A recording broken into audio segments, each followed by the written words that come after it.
Non vedo l'ora di proseguire la mia avventura nel Parco Naturale Regionale del fiume Sile. Torniamo a bordo.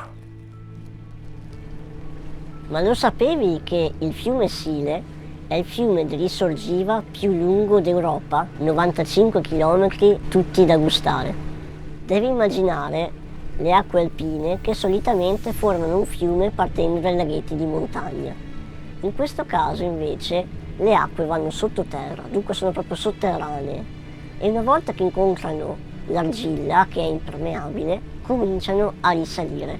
Da qui il termine risorgiva e da qui anche il termine veneto con cui la si denomina fontanassi, cioè fontane, in poche parole.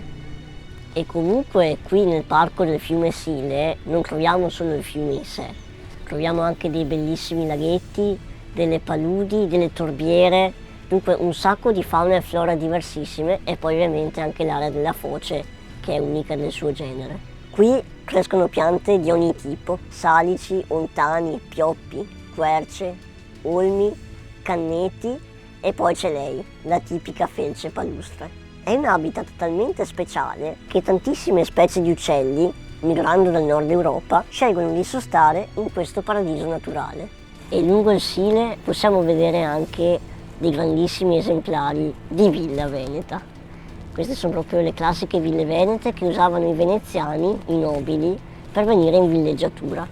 In barca, in canoa, a piedi o in bici. Vieni a visitare il Parco Naturale Regionale del fiume Sile. Sarà un'esperienza indimenticabile. Visita il sito parcosile.it. Ciao, ma su questo Sile